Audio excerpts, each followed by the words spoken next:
Hi, it's Heather Groom, and we're back on High on Utah. I just wanted to talk about something that came up this last week, and I've been thinking a lot about it. I've had different people give me a call about buying properties.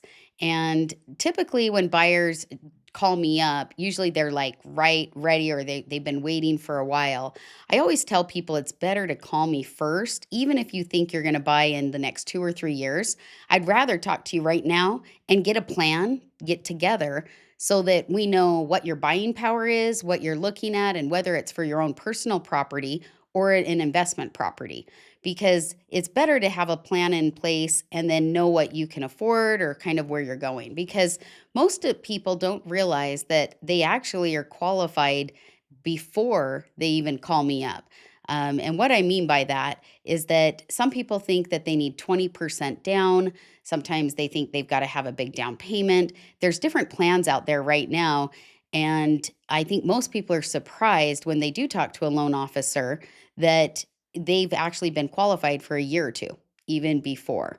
And so that's why I would love for you to give me a call and we can set a plan. And what that would look like is we can talk about your current finances. A lot of times I like to kind of know what you're paying in taxes. And the reason is because then we'll know a little bit more on what you qualify for. Most people, if you're self employed, they don't realize they've got to plan a little bit more in advance than a W 2 employee because a W 2, you're going to have more steady income. The government and the banks love steady income. I kind of joke around about that. But then other places, if you're self employed, if you're filing your taxes and you're writing everything off, then you're not showing very much income. And that can be a problem. And so that's why it's better to call me up. We talk about it and we find out exactly kind of what your situation is. And then I'm going to refer you to one of my preferred lenders and they can just even have a conversation with you. I think too often people are, concerned about calling a loan officer because they're like, oh, that means I'm committed. It means I need to buy something right now.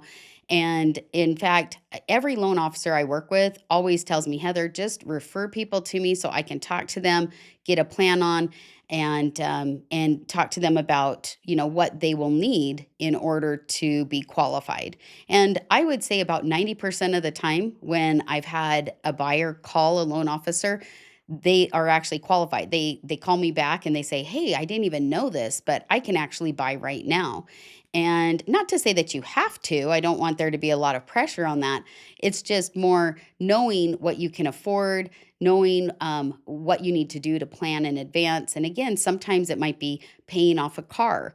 Right now, what I'm seeing is actually a lot of people are really hurt by car loans because they are expensive and interest rates have not been great on car loans up until recently.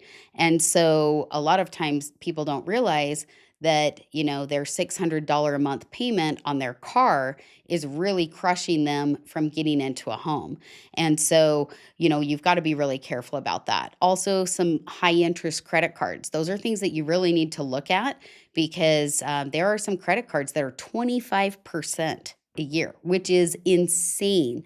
And so if you have one of those, I won't call them out by name, but typically it's like through a furniture store and a local furniture store. So if you have one of those and if you have a balance, you're better off to try and open up a different credit card with a lower percentage. And then that way we call it the snowball effect. You can basically make a bigger payment. It's going right to principal and whatever debt is owed. And so you're better off to do a transfer balance to a lower interest credit card from a high interest one, just so you can pay it off faster. And then once you've paid off one credit card, if you do have credit card debt, then you want to pay that one off and then take that same amount of money every month and throw it into the next. And you'll actually be surprised at how fast you can pay things off that way. And so really try to find cheaper money. So and that's what we kind of refer to it as. So if you're seeing that, you have debt, whether it's car loan, whether it's credit cards, maybe student loans, whatever it is, look at what the interest rate is and then get a plan. And again, I can kind of, talk you through that. We can refer you also to someone and then also talk to one of my loan officers. But again, don't be afraid to reach out because I would much rather know that you're looking at buying or selling something in 2 years out and then getting a plan on and saying, hey, here's what we need. And this is maybe a stumbling block that you're going to run into. It's not that we even have to run your credit right away. It's more just talking you through the process and making sure that you understand what we're going to need. Because, especially for my first time home buyers, a lot of times they don't realize that what they're filing on taxes really matters. So sometimes they'll call me up and they'll say, "Hey, we're ready." This is a first time home buyer, and they say, "Hey, we're ready to buy." But then we find out if they're both self-employed and they haven't been filing great taxes, then even though they have a lot of money, maybe they're bringing in good money every month. If they're not paying taxes, again, the banks don't love that. Okay.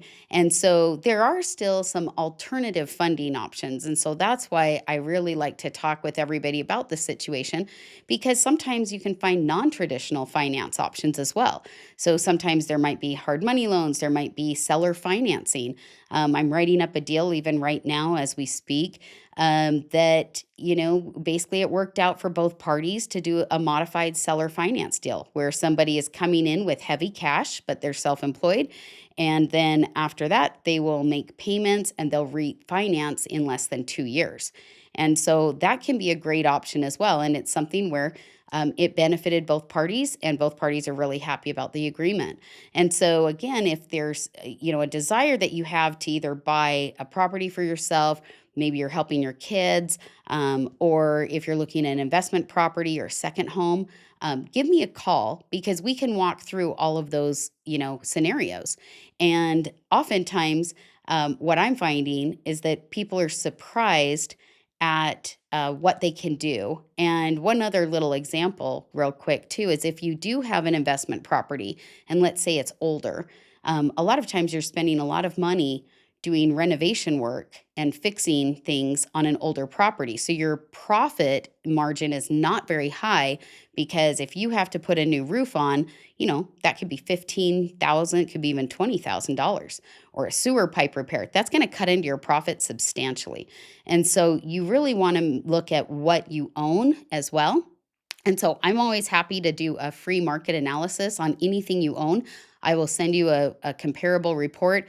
We'll run and we'll see what properties in your neighborhood are for sale, what are pending under contract, and what have been sold. And so that way we can give you a really solid price on what you could do with that. And the reason that that is very important is I just recently had a client that they had an older rental property. I think they were getting about 1,600 a month in rent, but they had chronic repairs on this property. Plus it had a big yard, so they were having to go over, and either their kids were mowing the lawn or they were, spending time mowing the lawn, doing all these things, and it got to be a lot for them. And so what we ended up doing was we sold the home. We rolled it. We did a 1031 exchange, and I think we have episodes on that as well. But we did a 1031 exchange into a new property, and now instead of getting 1,600 a month for the same amount of money, and this is pretty wild, they're getting $3,500 a month because it's a new property. So not only are they missing out on all the repairs, they're actually getting double the rent for the same amount of money that they were invested in. And a lot of times people always only talk about the interest rate, right? And we're going to have an episode on that too. But the interest rate really doesn't matter if you're not making money on that property. So they basically took that money, they rolled it into a newer property. They're getting double the rent, and they have no headaches because it's brand new, it's under warranty. So now they're, moving forward, and they said, wow, we should have done this much earlier because this is a much better route. So I use that example because I just want you to know that it's good to just know what you own, how much it's worth. Just even run market reports, and I'm happy to do those for free for you. Just reach out to me and let's see what your properties are worth, and let's see what you can afford to buy, or what you're comfortable with buying and when. And again, I tell people, it's important to invest in real estate. It's an important part, just like you're investing in the stock market or other things. Real estate is proven over time to win. And so I really would love to chat with you more about what you're doing, and what you're planning on doing in the next few years. So thanks so much. And thanks for tuning in again to High on Utah. Thanks.